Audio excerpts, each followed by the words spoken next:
Guys, it's Brit. Tonight we're here to talk about Joe Gatto. He is currently going super viral for the reasons that you never want to go viral, but I'd like to talk about it.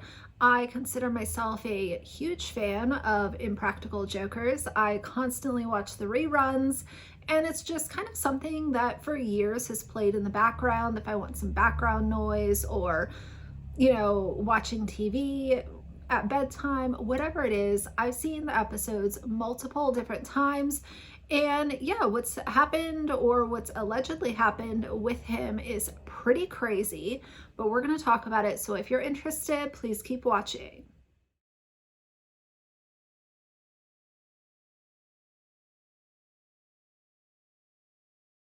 All right, you guys, so at the top of the video, let's put a little trigger warning here. We are going to be discussing allegations of SA. I know that can be very triggering to people, so if you are not in a place to consume this content, please skip and watch the next video.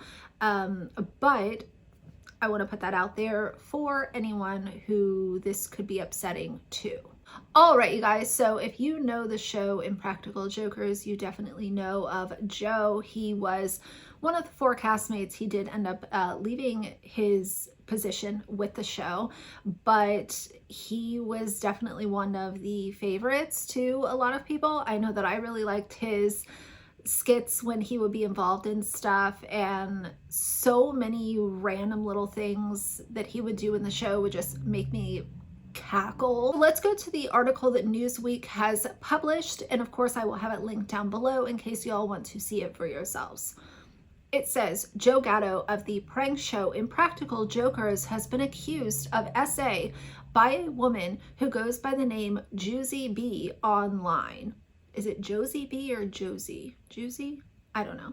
Gatto denies the allegations. Newsweek has reached out to a rep for Gatto via email and to Juicy B via social media outside of regular working hours for comment. Gatto, 48, appeared on the prank show Impractical Jokers from 2011 to 2021. He has been accused of SA by a woman who posted a number of TikTok videos where she details the allegations. Gatto has issued a statement denying the allegations, which Variety reported.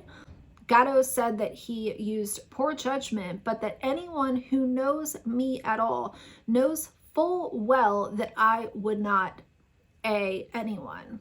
His statement continued that he's going to take some time away from the public eye. The TikTok user who posted the video under the name Juicy B said that she met Gatto in Milwaukee in September of 2023 when she was 19 years old. She alleges that she was abused by him at a hotel after she was invited to see one of his stand-up comedy shows. So I wanted to come out here and share my story right out flat and how it is, and finally get it out there because I didn't know how to or if it would ever gain attention, and now I have some, so here's my time to shine. Here we go. My first interaction with this man was at brunch with my mom and my sister, and we were all fangirling. We were like, no fucking way. Literally, look. Couldn't believe it. And nobody else really recognized him, so of course we went up and we asked for a picture. So yeah, we went up, we took pictures. Here's me, here's my sister. So while we were over there taking pictures with him, he had asked us if we were going to his comedy show that night. We knew nothing about said comedy show, so I wanted to go with a friend. Those are hard to find, so I couldn't find a friend to go with me. So I had messaged, said sir, because he had liked my Instagram story and whatnot. So I was like, okay, maybe I can get some free tickets because I don't know. I've never met a celebrity before. This is literally the first celebrity I've ever met in my life. It low-key worked. Here's the text I sent him, like, crazy to meet you, gonna try and get tickets to your show. Awesome to meet you, for sure, come, it'll be fun. Got tickets, trying to find someone to come. Awesome, I'll leave 2 meet and greet passes for you at the box office under your name so you can come back and say hello, have fun. Huh? So does that mean I have free tickets? That's cool. I don't know if that did or not. Like, I literally didn't know what to do in this situation.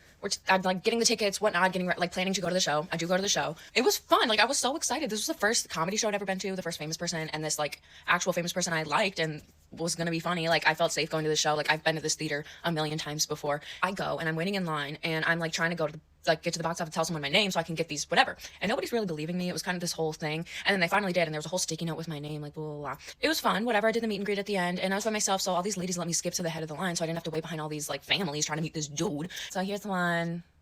I look really different. My forehead looks low-key really big. Here's another one. Looks looks gross. It just looks gross now when I look at it. I went home and I had a crazy roommate at the time. And so I was drinking not because of her, just because I was drinking, because I like to drink anyway. And she kind of was half convincing me to do it. Like, if you don't do it, you're going to regret it. Like, do it for the plot, blah, blah, blah. So I was drunk, whatever. And then he was texting me all this stuff, and, like, it was starting to get a little weird, you know? Cried when I met him. I was so overwhelmed. Like, this was a, like, big personal experience for me to go and do something by myself. Like, this was a big girl. It was a big girl thing. And I'd never met a famous person. Sorry, I made you cry. Haha. No worries. All good tears anyway. Haha. Okay, you look great in the picture. So that's good. Thank you. I think you're the star of the picture, though. Trying to kind of... Let's get around that. That was a little weird. So let's just... gonna pretend that didn't happen. Debatable. Sir, that's not the... I wasn't... No. Story applies, agree with me. Glad I'm giving you street cred, low-key. And then I'm, like, drunk, and I'm being honest, because it's a celebrity, I don't know how they work, so I'm like, I'd rather have real friends, street cred, just gotta show the people what they missed. What did you say? Fuck yes, what a day. Fuck yeah. I hope the rest of your night is epic. Literally just tell them what I'm doing. So after this, he turns on vanish mode. Also, this guy looks kind of pretty. He turns on vanish mode.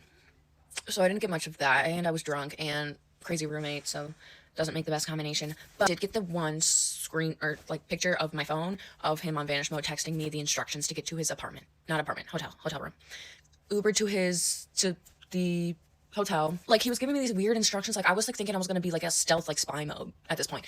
I walk in the door, somebody opens the door for me, whatever, and they're like asking me, like, I forget what they asked me. I don't know. I was drunk. I don't know.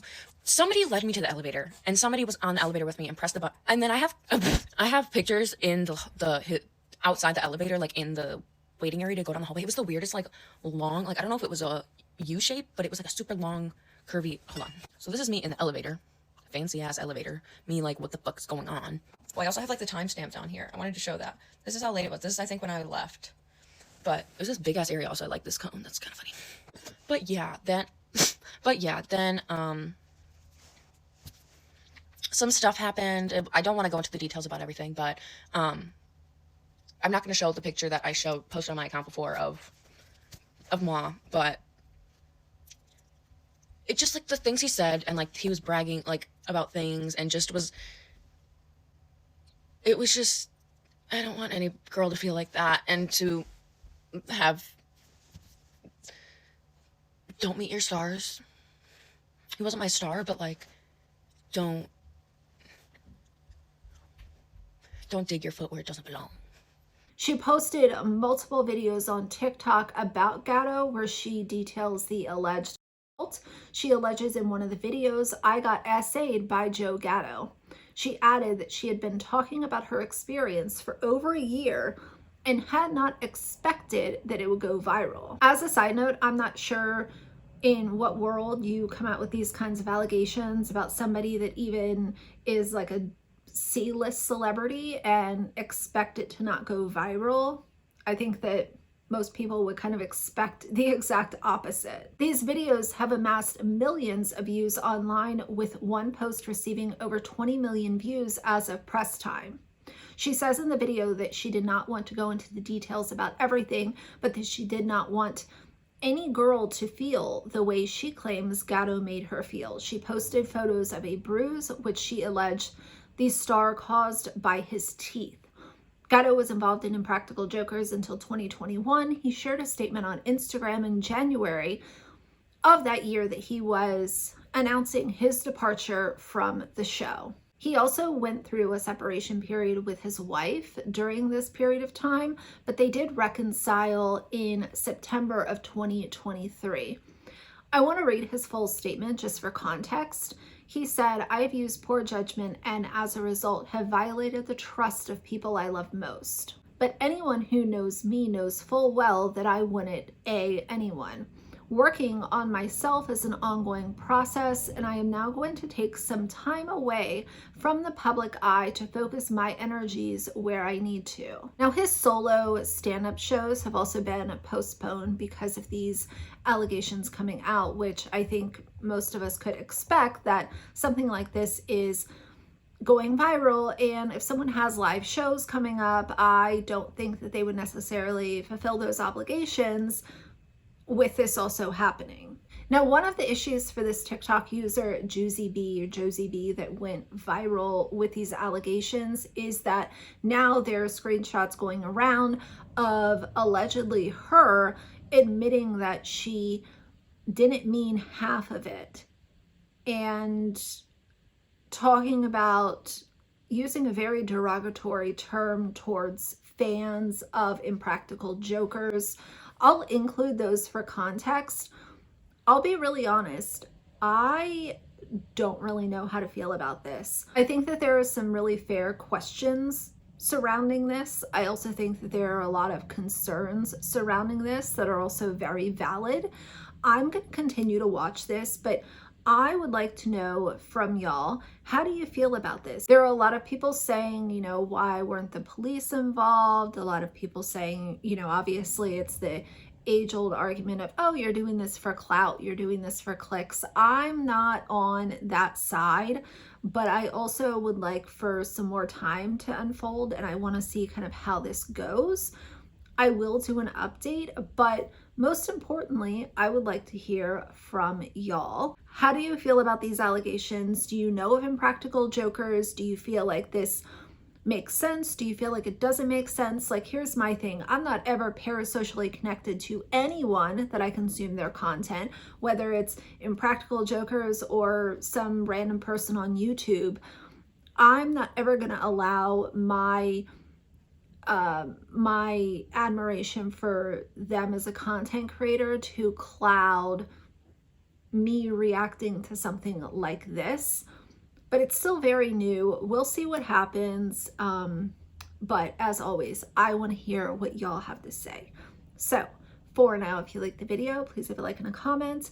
And if you'd like to see more from me in the future, please subscribe. I'll see you guys soon. Bye.